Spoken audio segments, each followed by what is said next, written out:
Bonjour à toutes et à tous. Je suis Sonia André, fondatrice et directrice de Ask Sonia Limited. Je suis consultante et formatrice indépendante au Royaume-Uni et je me spécialise dans le domaine de la sécurité des aliments. Je suis formatrice agréée par le BRCGS et aujourd'hui, je souhaite vous donner un petit coup de pouce au niveau de la compréhension et de l'interprétation de certains éléments de la norme Food Safety version 9. Alors, on va regarder pour commencer la clause 8.1.3 dans la section 8. Donc, la section 8, c'est celle qui contient des exigences supplémentaires pour certains sites, les sites qui ont des zones à haut risque d'un point de vue microbiologique, des zones de grande précaution ou des zones de grande précaution pour les produits à température ambiante. En fait, dans cette clause 8.1.3, il y a une erreur de traduction de l'anglais au français. Vous voyez sur mon écran, le mot doit a été souligné en jaune.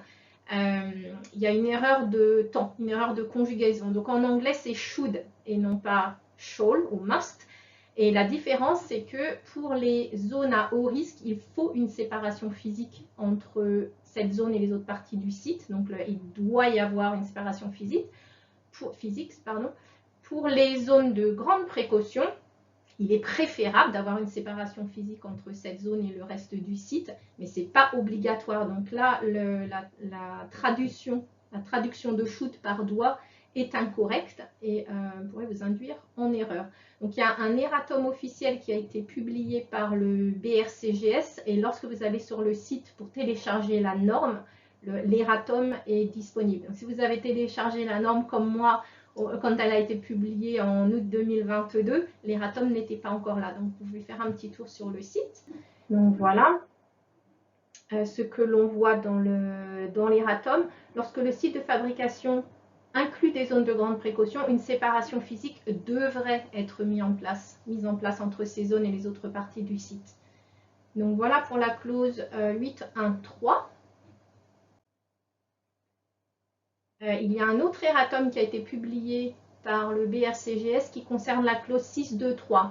Il n'a été publié que pour la version anglaise de la norme.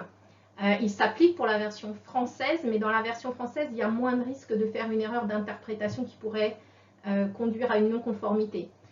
Donc dans la clause 6.2.3 qui concerne les vérifications à faire pendant l'emballage, on a en fait 4 points. Il faut faire les vérifications au minimum au début du processus d'emballage, pendant le processus d'emballage à des intervalles prédéfinis, à la fin du processus d'emballage, et ça en fait c'est un 4e point, ou lors du changement de l'eau de matériaux d'emballage. Donc si vous regardez l'erratum en anglais, vous verrez, on voit bien les 3 points dans la version officielle de la norme, dans la version publiée, et comment ça aurait dû être publié avec 4 bullet points, comme on dit. On continue. Donc, dans la section HACCP, la section 2 de la norme, dans la clause 2.7 en particulier, on nous rappelle les catégories de danger à prendre en compte pour l'étude HACCP. Et contrairement aux catégories classiques, aux catégories traditionnelles du HACCP, pour BRCGS, il y a 6 catégories, donc il faut intégrer la fraude et la contamination malveillante comme catégorie de danger.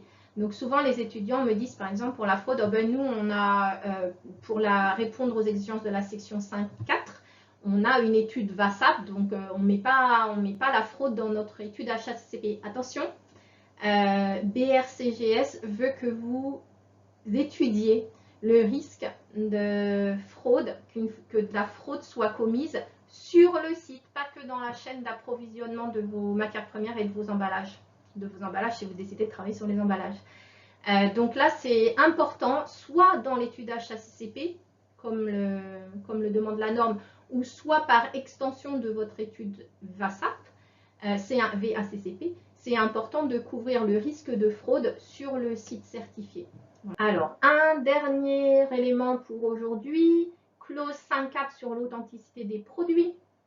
La norme nous demande, dans la clause 5.4.1, que les membres du personnel impliqués dans les évaluations de vulnérabilité à la fraude comprennent les risques et connaissent les matières premières utilisées par le site. Et ce que la norme ne demande pas, c'est que l'équipe ait reçu une formation formelle sur ces sujets. J'encourage bien sûr les formations, mais vous ne devriez pas avoir de non-conformité simplement parce que vous n'êtes pas en mesure de montrer un certificat de formation à l'auditeur. Ceci étant dit, il existe une formation BRC d'une journée qui porte sur la façon d'évaluer sa vulnérabilité à la fraude alimentaire, que je propose en français d'ailleurs. On arrive à la fin de cette petite vidéo, donc si vous l'avez trouvé utile, merci de me laisser un petit commentaire avec votre retour. Si vous êtes un peu coincé sur l'interprétation d'une clause, vous pouvez aussi me laisser un commentaire. J'essaierai de vous répondre le plus rapidement possible et peut-être d'intégrer la clarification dans une vidéo future. Si vous souhaitez, si vous êtes intéressé par des formations BRCGS officielles en français, n'hésitez pas à visiter le site, donc le lien s'affiche sur l'écran, le site de Ask Sonia dans la rubrique Courses in French. Et voilà, je vous retrouve bientôt dans une autre vidéo ou en formation. Merci pour votre attention. Au revoir.